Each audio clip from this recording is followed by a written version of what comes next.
You know, we were wondering if you'd walk in with a lot of energy or not. Most guys guess no. Really? That's kind of shock. That's shocker. No, nobody guessed no. Well, it's good to see so many of you guys. A lot of familiar faces. A couple new ones. We're excited to be back. Very excited to be back. So, the fire away. Let's go. I like the mustache. That looks good. Thank you. Yeah. How you doing? That's new, right? That's newer. Yeah, it's kind of new. I like it. Mustaches are back. This is good. They are.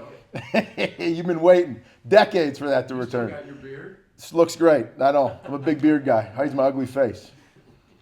Andy, what was the process just in general of you deciding to come back, and what's it like being back now? Okay, well, I'll take you through the journey. So, you know, it was pretty national news that there was going to be a change where I was coaching right in the middle of the season. And so, you know, in those months, I'm really proud of what we were able to do in terms of keeping the guys together, playing our best football at the end of the year. But there's a lot of emotions that go into that. In today's college football, there's a ton of questions about everyone's future, right? Players, coaches, all that. So we got to kind of just hunker down, worry about football. But then towards the end of the regular season, and then certainly into December, you know, it gets a little more serious about conversations about what I was going to do next with people. We had some opportunities. It's really flattering, obviously, to go through a humbling experience like that as a staff. It's really flattering the number of people I got to talk to and interest that I received. And I had to actually sit down and say to myself, what do I want? Right? Because I was in a unique situation that I could probably be a little picky. And I made a list. I'll share that list with you. Okay?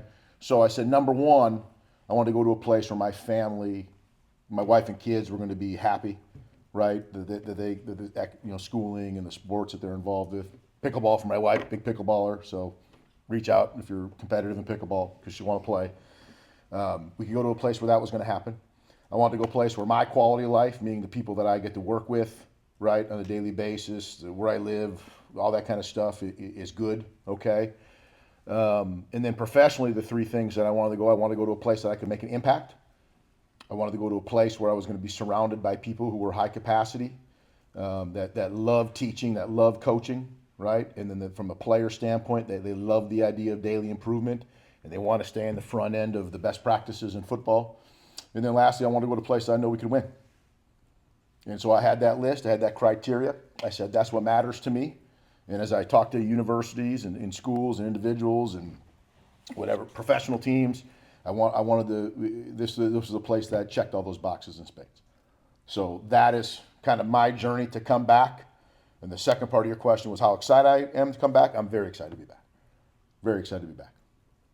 Lance mentioned that you'll be a head coach someday soon in your career. How close during your time at Penn State were you to taking one of those opportunities maybe in this past offseason? Oh, I don't know. You know what I mean? Like when you're a process-oriented individual, that's all you really care about. So how close, I don't know. You know what I mean? Like I was very committed to what we were doing there, and committed to the guys that I was coaching, and the guys I was coaching with, and didn't really think too much about it. You know what I mean? But it's a goal of mine. I've talked about that before, but I've learned that fit and timing and being in the right spot is the most important thing, not your title. And then obviously there were high aspirations when you went to Penn State, what you might be able to accomplish there. I guess how jarring was the change that ended up happening, and did you learn anything about yourself as a coach through that change? Well, that's a good question. It's a fair question. I would tell you that it reinforced why I do it. Right? And I can tell you the three things, and your why. What's your why? Why do you do what you do? I can tell you that I coach college football because I love teaching and coaching and developing. I love the relationships that are involved with the guys I work with and the players I get to coach and the people, you know, everyone involved, all the constituents involved with the university. And then I love the strategy involved in developing a football team. So when I say strategy, people think about game plans and all that sort of stuff, but there's a strategy involved in everything that we do in developing our players, from what they eat to how we lift to the time we lift to how much we practice, all those sort of things. So those three things are why I coach college football. And when you go through something significant like that, you know, you're really challenged. It's like, is that why you really love it? And what was really refreshing is that all of us in that building at that time, that's all we had was each other and to coach and teach and develop. And it was actually a lot of fun. Lance mentioned that you're going to call plays here. It's just when is that decision from your perspective? Say that again. What is my? Yeah, when is that decision from your perspective to call plays? I guess I've been doing it for 21 years. You know, with a lot of places. Probably that would be it, I would guess. Let's talk about you accepting the job and being back in town for the start of portal season. What was that entire experience like of having to come back to a new building and everything, and then having portal visitors and all of that start to unfold? Well, so first of all, I would say this. So I was gone for a couple of years, right? And in that years, the only thing that was happening around this place was change, right? And so I come back and I stay over at Doriad, shout out Doriad, and I'm there and I didn't have a car and got dropped off. And then I'm like, okay, I'm gonna walk over to the building. I don't know how to get to the building anymore because it's all blocked off with all the construction. So I got to walk way around. And then I come into the building, which I can't get into, by the way, my code didn't work anymore. Okay, it does now, right? But I come into the building and Billy Pinot, who works in our recruiting office, starts showing me around. And I go, this place is totally different. And I got to see where the club level and where our fans sit and the walk-through room and the meal room. And I go, holy shit, this is like a top 10 facility in the country. You got to see everything that's new in the training room and the place I've got to see. We have some elite things here. So the first thing I saw when I came here was how much it changed and how impressive it is. And how when I see these facilities and the people that I know that are part of it, on where we're at now in terms of where we can really take off to. You know what I mean? We're not playing in a 100-year-old stadium anymore, right? Like we have a real deal facility, like our training room. Like I was down there in Trent Carter in the athletic training stuff. They're showing all of our recruits in the portal. They're showing all these things that's new to me too, right? Like we got cryotherapy and all. Like, you know what I mean? Like, okay, we got saunas and red light therapy and all that crap. I'm like, okay. I mean, this is elite stuff, and so it's big time, you know, for our guys. So I got to see that. And then you get into the recruiting of the players, right? That were coming here, and what the message was for me was, one, I got to show my excitement for everything that's new and exciting around this place as well, but then also maybe articulate what I just articulated about why I was coming back and for the reasons, because I think that there are authentic and genuine ones and they're of substance. You know, it's not a bunch of bullcrap. You know, it's not superficial. It's not money related, you know, it's really just about those 5 things I rattled off. And I'm curious, you had a relationship with a good amount of the players, many have moved on and graduated. Uh-huh. What has it been like to maybe reconnect with some of those guys, Isaiah Cole, you know, whoever, that Yeah. were here when you were here? What's it like to maybe see their own personal growth? Yeah, that's really been fun. So there's guys that I had to reacquaint myself with when I got back, and it's fun to see how much like bigger and more mature a lot of them are. Which is exciting. You know, they were excited that I was back, and I was excited to see him again. I got to see Devin Neal the other day. He was around, and so we chopped it up a little bit, and it was good to see him. And, you know, it's cool because what Coach has done, what Coach Leipold has done is you guys know, I mean, he's brought, you know, some consistency to this program that so desperately needed it. And with that is a generation of kids and players that come through that have a lot of pride for the program. And you can see that with some of the guys who have left that are now playing pro football, or maybe have, you know, their football careers are over and they're doing other things and they're reaching out and they're asking about coaching and how to get into coaching and all these kind of things. We had one of our guys come back and talk to the team the other day. He's in real estate, you know what I mean? So there's a ton of pride in a generation now of people that have it, that are Jayhawks. So it's been cool to see. Lance mentioned it was important to you that Jim Zabrowski would stick around. What's it been like transitioning into that role, and how have you made that transition as smooth as it can be given the situation? It was like riding a bike. I'm telling you, it was awesome, and it was a concern because I think you know, Jim brings out the best in me, and I bring out the best in him, and I think that we complement each other so well. You know, in his style and my style, and bouncing back and forth. And so just to, you know, he was one of the first people I connected with, right, outside of Lance and the administration team here. But connect right away, talked about it. And what I love most about Jim is that if you were to ask him his why, one of the first things he's going to talk about is coaching and development.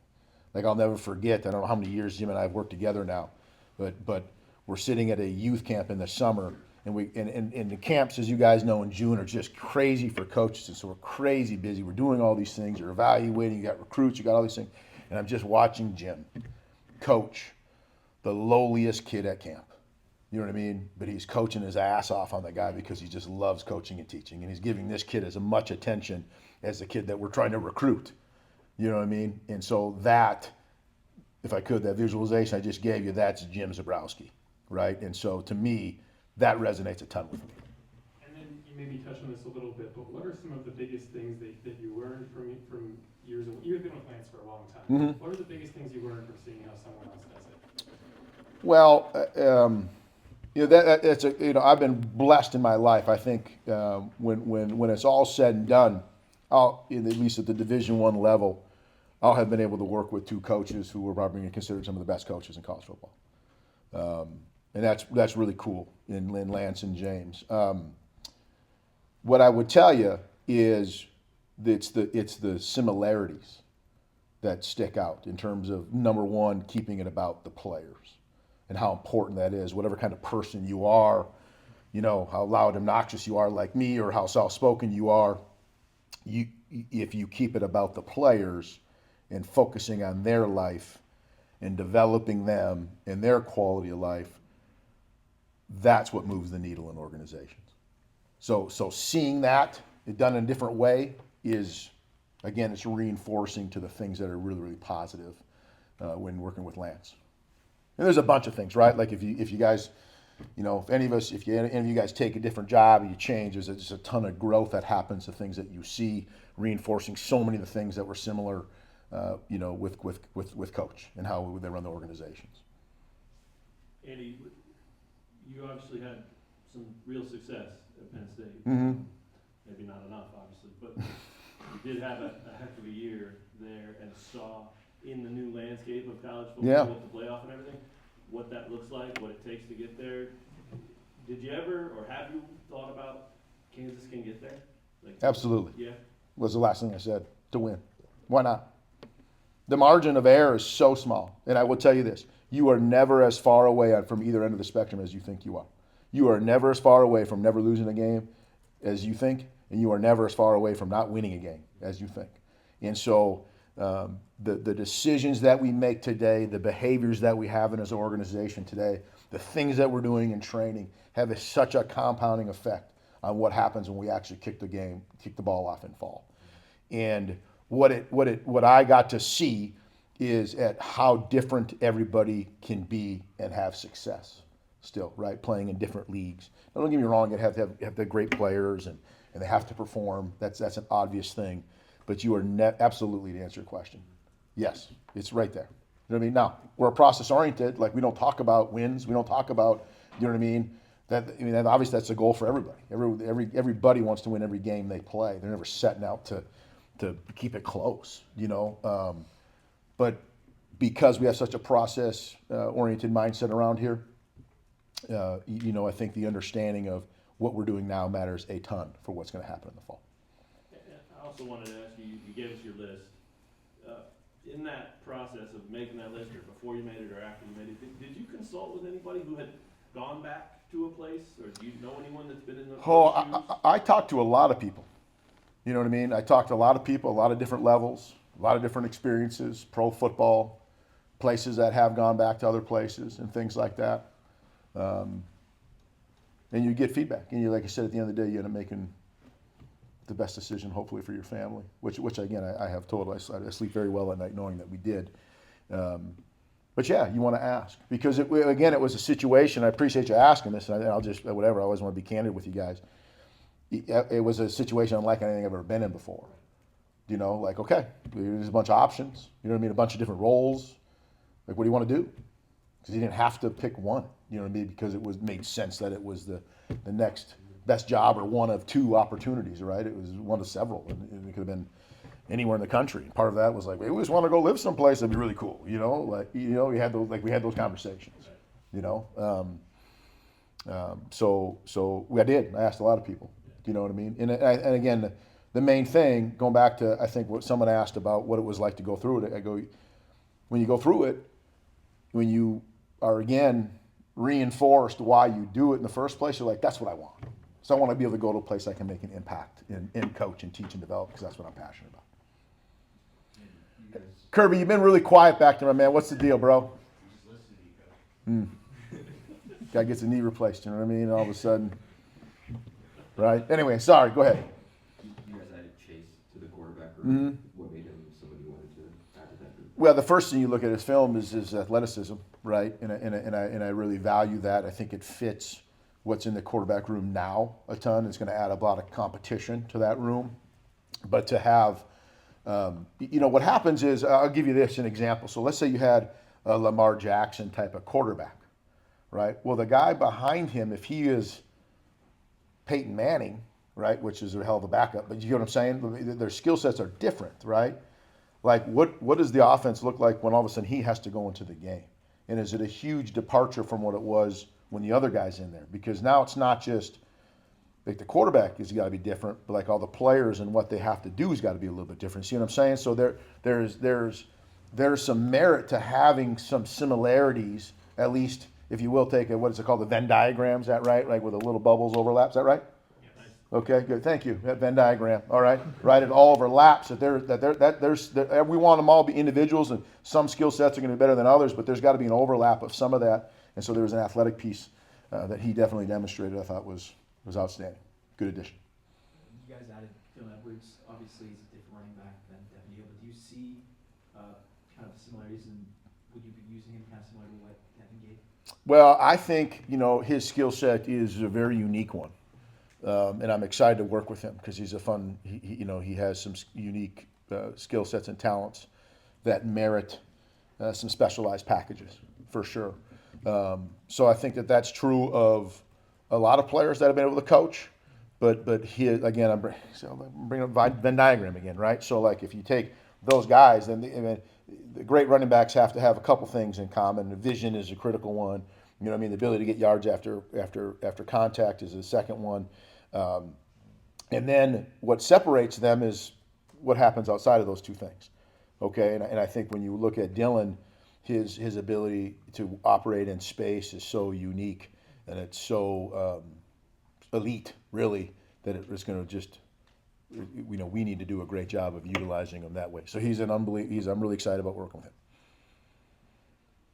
Andy. Oh, here it is. It's been a while since I want to say that there's been a really an open quarterback battle because there's been so many years here that you Yeah. knew who the guy was. How do you approach that? The way you really do anything else, okay? And I would tell you that as you maybe have felt that way in the past, but when we first got here, man, it was wide open, and then I think the year after that, there's competition and with the way that Jason and Jalen handled that was so elite. And I'm so proud of both those guys. Well, you handle it by making sure that you're coaching them all, right? You're giving them all reps, the same kind of opportunities in practice. You're starting to identify maybe what this quarterback is doing a little bit better and different in this area, and then what's this quarterback doing a little bit better and different in this area, and then tailoring the plays or the scripts, if you will, to that style of player, right? And again, to the question earlier, because we have some athletic quarterbacks here, which I'm excited about.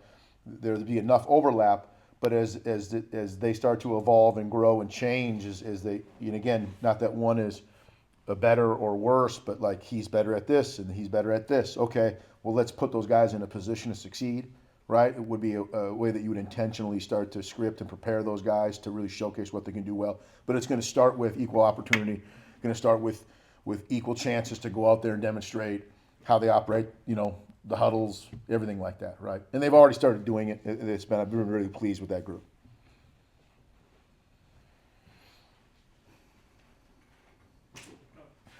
Knowing what you already had in terms of pass catchers, including some guys that you were familiar with, like Keaton, who you played as a freshman, varsity recruited, what were some of the main skill sets you were trying to acquire at receiver and tight end? And I guess, how did you feel about the guys you ended up with there? Well, you always want them to be great. You always want guys to be great catchers, right? To be able to catch the ball well. I think, you know, their ability, especially as the further away you go from the ball, the more speed is a factor, right? You know what I mean? At the receivers, there's a physicality component to both those positions. You know, obviously, the closer you are to the ball, the more imperative it is, right? So a guy with Carson, but you're really looking for guys that can be what we would call every down guys.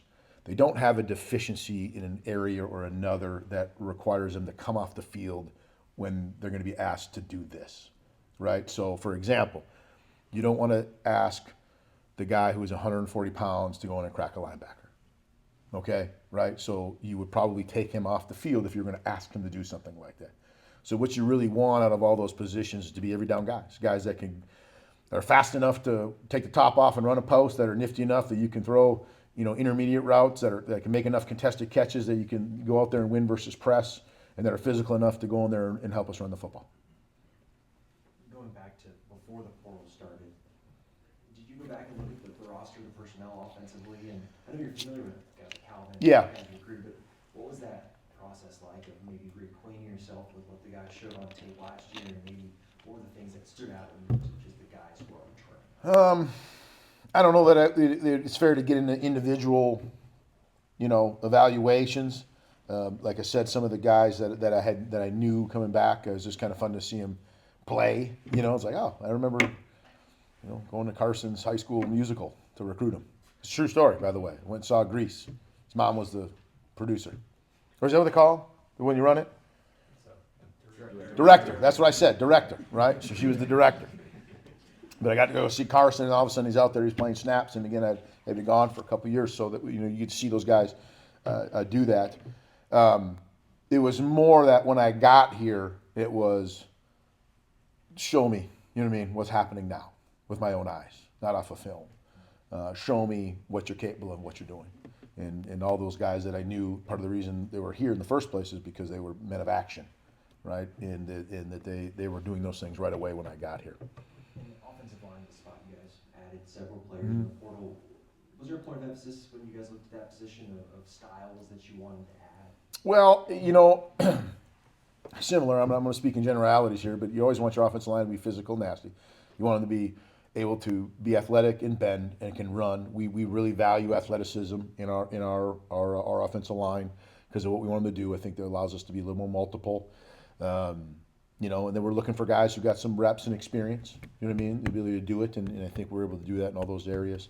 Obviously, you've heard me say probably a bunch of guys, if you can remember back years. I mean, when you look at championship level football, man, they have great line play on both sides of the ball. And we want to make sure that we're getting that done, because when we do good on our side, that's going to make the defense side better, and vice versa, right? And so having athleticism, having some diversity in the group, with experience and physicality, all that kind of stuff, it just makes us better as a football team, you know? Option was something that you guys wound up leaning on quite a bit. Was that more of a, hey, this is something Jalen can do really well, or is it something that you see maybe coming back a little bit, considering there hasn't maybe been as much the last couple of years? Well, I think it's an important piece to football, right, in general. So I think even the most immobile quarterback, you can have option components to put stress on the defense. And the more that you're comfortable with the quarterback being a ball carrier, perhaps is the more that you could call that kind of stuff. You know, there's a limit to that, right? I think when you think about quarterbacks and how they take hits, like there's got to be a little bit of a hit count, you know, so you have to be strategic about how much you want to do it and why, and then you have to evaluate, is the juice worth the squeeze? Is it worth installing this, running the risk of him taking these kind of hits, and then will allow us to still be productive and explosive as an offense? So you have to kind of evaluate that holistically. And there's really no cookie cutter answer to is it right or wrong? Will you have it? We're absolutely going to have it. How much? You know, probably depends on the opponent and how well it's going, you know. But we need to have really good ball distribution. We need to have balance in how we run and how we throw the ball. And certainly option football will be a part of that. Against Texas Tech, you put Armage in motion in the slot and had him kind of crack down. He did similar things at Penn State. Where did that, one, come from? And two, have you had any offensive linemen here hit you up about, you know, I have not had any guys here hit me up yet, but it became a thing in other places. And, Rightfully so. I think you've heard me say before, if it helps us move the football, we'll put 10 linemen out there. I don't care. But when you have some depth at the offensive line, just like you would say if you had depth at the tight end room or the receiver room, running back room, you got to figure out ways to get those guys involved. As a matter of fact, I think we spoke before in here about what happens when you try to get depth, even at the quarterback room. Like there's a lot of merit to getting players involved in certain packages just to get them on the field and get them reps, because those are real game reps that they can do. And again, it has to help us. They have to merit being on the field, right? Like it's not just we're not a Make-A-Wish Division I football team where if you're on the roster you get to play. Like we need to make sure that if they're going on the field, they're going to help us move the ball and execute, score points. And if you have some depth at positions, those are the kind of things that you should be doing. But I do love linemen, right? And I love when they go over there and knock the hell out of somebody. That is a good thing. Anything else for Coach Gann? What's your Super Bowl pick? Ooh, who's even playing? I want both teams to have fun. That's all. You know what I mean? That's what I want. Both teams to have fun.